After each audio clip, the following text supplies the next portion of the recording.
ঘটনাটা পুরনো, কিন্তু এখনও মানুষ ভুলে যায়নি। একজন মানুষ যার নাম ছিল চাঁদ মিয়া। একদিন বিকেলে সে নদী পার হতে গিয়ে আর ফিরে আসেনি। দিনটা ছিল একটা পবিত্র দিন। সন্ধ্যা হয়ে আসছে, চারিদিকে ফাঁকা।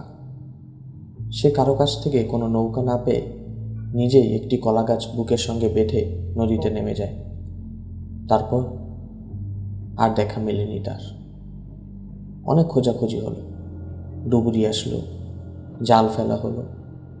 শেষমেশ যা দেখা গেল সেটা কেউ সহজে বলতে পারবে না।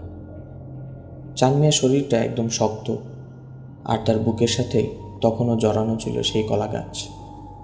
আজও ওই ঘাটে গেলে লোকজন বলে রাত হলে কেউ যেন ওখানে না নামে, কারণ মাঝে মধ্যেই শোনা যায় পানির নিচ থেকে কিছু শব্দ। আজকের ঘটনাটি শুনলে বুঝবেন ওটা শুধু একটা মৃত্যু ছিল না, পুরো এলাকা এখনও এই ঘটনার ছায়ার নিচেই রয়েছে। রহস্যলোকের প্রতিক্ষণ, আমি সৈকত আজ আবার উপস্থিত হয়েছি আপনাদের সামনে নতুন একটি ঘটনা নিয়ে। আজ আর সময় নষ্ট না করে দ্রুত আমরা ঘটনায় চলে যাব। চলুন আমাদের সালমান ভাইয়ের কণ্ঠে শুনে আসি আজকের ঘটনাটি। একটু নড়ে চড়ে সবাই আটসাট হয়ে বসুন।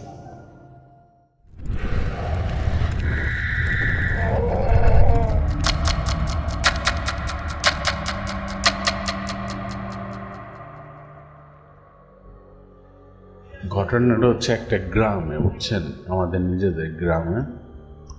তো এখানে আপনার একদম মনে করেন যে ফাঁকা একটা এলাকা। এখানে একটা দুইটা বাড়ি আছে, আর বেশি একটা বাড়ি নেই। এই বাড়ির আশপাশে হচ্ছে এক সাইডে গেছে হচ্ছে একটা নদী, আর রাস্তার এই পারে হচ্ছে একটা বিল। ওই বিলে হচ্ছে দুইটা শাখা, একটা বিল হচ্ছে গোসাই বিল আর একটা হলো বৈশা বিল। তো ওই বিলের এই পাশে হচ্ছে দুই তিনটা বাড়ি। তো ওই বাড়িতে একজন লোক বসবাস করতো, তারা হচ্ছে ভাইরের ব্যবসা করতো, ভাইর ডার্কি বা ভাই মাছ মারে যে এগুলো আর কি, বুঝছেন। তো এইখানে ব্যবসা করতে তো সে হচ্ছে একটা বাজার থেকে কিছু বাঁশ কিনে, যেহেতু বাড়ি বানাবে বাঁশ দরকার। তো বাঁশগুলো কাঁধে করে নিয়ে আসবে, অনেকগুলো বাঁশ। এই কারণে সে কী করে, তখন নদীতে মানে বন্যা হইতেছে। তো বন্যা হইতেছে সেই কারণে হচ্ছে নদীতে ভাসায় দেয়। ঠিক আছে, ভাসায় দিলে পর হচ্ছে কি মানে কপাটগুলো আছে এখানে, মানে নদীতে যখন অতিরিক্ত পানি হয়ে যায় এই পানিগুলো রাস্তা ভেঙে যায়। এই কারণে হচ্ছে বিলের ভিতরে দিয়ে দেয়। ঠিক আছে, কপাটগুলো থেকে। তো ওইখানে হচ্ছে একজন লোক ভাসায় দিছিল, তার নাম হচ্ছে চাঁদ। পরবর্তী ওই ঘাটের নাম হয়েছিল চানের ঘাট। গল্পটা বলতেছি। তো ওই চানের লোকটা কী করলো, বাসায় যখন তার বাড়ির পাশে চলে আসছে, তখন সে হচ্ছে একটা কলা বুক নিয়ে এসে নদীর মাঝখানে যায়। তো যাওয়ার আগে একজনকে বলে যে হচ্ছে নৌকাটা দিয়ে। তো রমজানের দিন সন্ধ্যার সময়, তো সবাই বাড়িতে সবাই চলে গেছে। তো একটা ছেলে ছিল, সেই ছেলে বলছে যে না, আমি এখন পারবো না। ঠিক আছে, এখন ইফতারির সময় হয়ে গেছে, আমি হচ্ছে বাড়িতে যাব। তো সে বাড়িতে চলে যায়। তো নৌকাটা দেয় না দেওয়ার কারণে হচ্ছে সে কী করে, একটা কলা বুক নিয়ে মানে কলা গাছ নিয়ে সেটা নদীর মাঝখানে হচ্ছে লুঙ্গিটা ওইখানে খুলে রেখে গামছাটা পরে নদীর ওই মাছ বরাবরের মতো চলে যাওয়ার পর হঠাৎ করে হচ্ছে মানে উনি কলা গাছটা মানে বুকের সাথে জড়ায় ধরে রাখছিল। তো জড়াই থাকা অবস্থায় পানি নিচে কিছু শক্স থাকে। ঠিক আছে, শক্সটা হচ্ছে কি করলো, ওনাকে নদীর নিচের তলায় নিয়ে যাওয়ার পর হচ্ছে মানুষে অনেকে খুঁজে পায় না, কোনোভাবেই পাইতেছে না। তো তখন হচ্ছে দুবারও প্রথমে মাঝি নিয়ে আসলো। ঠিক আছে, জালে যারা মাছ মারে নদীতে তাদের নিয়ে আসার পরে হচ্ছে মানে এক সাইডে পড়ছে। তো ওই পাশ থেকে হচ্ছে মানে জাল দিয়ে টান দিছে, তো লাশ ওঠে নাই। প্রচুর পরিমাণ মাছ পড়ছে। তো প্রচুর পরিমাণ মাছ পড়ার পর জালে তো বুঝতে পারছে যে এইখানে কোনো সমস্যা আছে, অবশ্যই কোনো সমস্যা আছে। তারা ভয়েতে চলে যাওয়ার পরে এখন তো মানে প্রচুর লোকজন হয়ে গেছে, অনেক মানুষজন। এসে নদীর পাড়ে ভিড় জমে গেছে, এই লাশ পাইতেছে না। তো হচ্ছে গিয়া আরেকটা ডুবারও নিয়ে আসলো ঢাকা থেকে।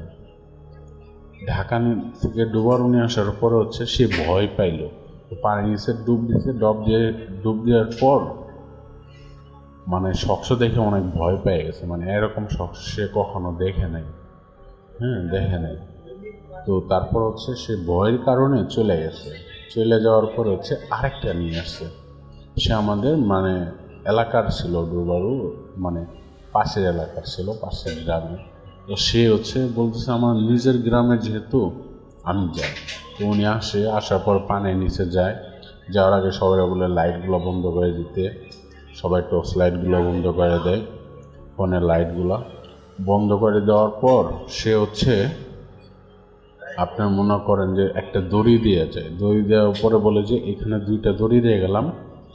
পরে হচ্ছে উনি কি করলো, হঠাৎ করে যায় সেটা মানে লাশ নিবই যেহেতু, সে কি করলো হাতটা ধরলো, হাতটা ধরার সাথে সাথে ওই দড়িটা জোরে একটা টান দিল, মানে যেটা হচ্ছে লাশ বলে দিয়ে গেল উপরে যে হচ্ছে লাশ আমি হচ্ছে ধরলে পরে যে এই দড়িটা আমি টান দেবো। তো ওই দড়িটা টান দিলে পরে লাশটা আমি তুলে নিয়ে আসলো।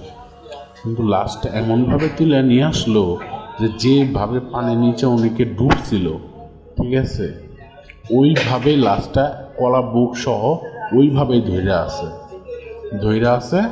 তারপরে হচ্ছে লাশটা উপরে নিয়ে আসলো, নিয়ে আসার পরে বলে দিল যে এইখানে যেন কেউ যেন আর গোসল না করে, এইখানে গোসল করলে পরে সে মারবে, মানে যে কাউরে মারবে। তো এইখানে হচ্ছে গিয়া লাশটা নিয়ে আসলো। লাশটা নিয়ে আসার পর হচ্ছে একটা কবিরাজ আসলো। কবিরাজ আসার পরে বললো যে এখানে একটা গরু ফালাইতে হবে, মানে গরুর হচ্ছে আপনার মনে করেন যে মানে করতে হবে যে হিন্দুরা যা কাটে না, মানে একবারে নলি কাটে ফেলে, যেটাকে বলে হিন্দুরা যেন কি বলে যে বলি দেয়, ওইরকম বলি দিয়ে লাস্ট মানে গরুটা ফালানো হইলো।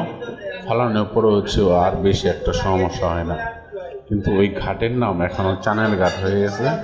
ওই চানের ঘাটে এখন পর্যন্ত কেউ যায় না। আর ওইখানে মানে দিনের বেলা গেলেও অনেক কিছু দেখা যায় যে ওইখানে বৈশা আছে।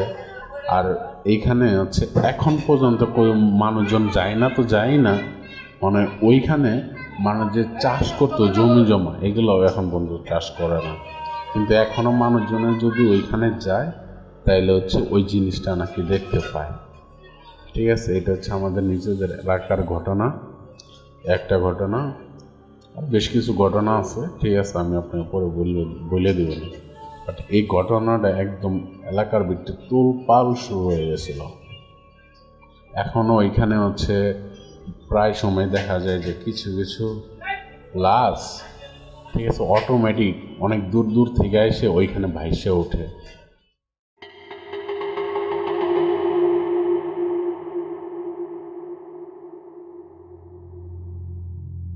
সালমান ভাইকে অসংখ্য ধন্যবাদ আজকে আমাদেরকে এই ঘটনাটি পাঠানোর জন্য। রহস্যলোকের প্রতিজ্ঞান, আপনারা আজকে যে ঘটনাটি শুনলেন সেটা আমাদের সালমান ভাইয়ের গ্রামে ঘটে যাওয়া একটি বাস্তব অভিজ্ঞতা।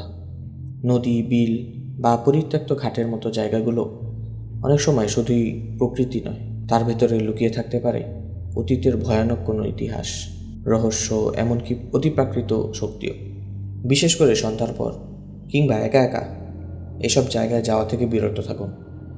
কখনও কোনো অচেনা ডাকে সাড়া দেবেন না, আর স্থানীয়দের সতর্কতা ও নিষেধাজ্ঞা মানুন। কারণ যেটা কুসংস্কার মনে হয় তা অনেক সময় বাস্তবের চেয়েও ভয়ঙ্কর হয়ে দাঁড়াতে পারে। নিজে সাবধান থাকুন, প্রিয়জনকে সতর্ক করুন। আজকের ঘটনাটি এ পর্যন্তই রইল। ঘটনাটি ভালো লাগলে অবশ্যই শেয়ার করবেন এবং লাইক কমেন্ট করতে ভুলবেন না। আমাদের ইউটিউব চ্যানেলে সাবস্ক্রাইব করুন এবং ফেসবুক পেজে ফলো দিয়ে আমাদের পাশে থাকুন। এবং আপনার বন্ধুবান্ধবের সাথে অথবা যাদের সাথে ঘটনাটি মিলে যায় তাদের সঙ্গে অবশ্যই ঘটনাটি শেয়ার করতে পারেন। এছাড়াও যদি আপনাদের কারো কাছে এমন বাস্তব কোনো ভৌতিক অভিজ্ঞতা থাকে তাহলে অবশ্যই আমাদের শেয়ার করতে পারেন। আমাদেরকে আপনারা ভয়েস আকারে অথবা লিখিত আকারে ঘটনাগুলো শেয়ার করতে পারেন bhutetsathye@gmail.com-এ। ভূতের সাথে থাকুন, ভূতকে সাহায্য করুন। ভূতের আপনার অপেক্ষায়। আল্লাহ হাফেজ।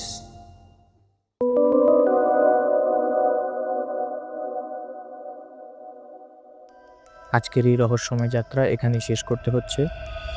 আমাদের এই ভৌতিক অনুষ্ঠানের প্রতিটি মুহূর্ত আপনাদের সঙ্গে ভাগ করে নিতে পেরে আমরা আনন্দিত। আশা করি আপনাদের রাতটা শান্তিময় এবং নিরাপদে কাটবে। সবাই সুস্থ থাকুন, সাবধানে থাকুন এবং যেখানেই থাকুন অজানা সব রহস্যের সন্ধানে আমাদের সঙ্গেই থাকুন। আমাদের ফেসবুক পেজে আপনার মতামত জানাতে ভুলবেন না। লাইক, কমেন্ট এবং শেয়ার করুন যেন আরও অনেকেই এই অভিজ্ঞতা উপভোগ করতে পারে। পরবর্তী পর্বে আবারও দেখা হবে। ততদিন পর্যন্ত অন্ধকারকে একটু আলাদাভাবে দেখুন, কারণ হয়তো কোনো রহস্য ঠিক আপনার পাশেই লুকিয়ে আছে।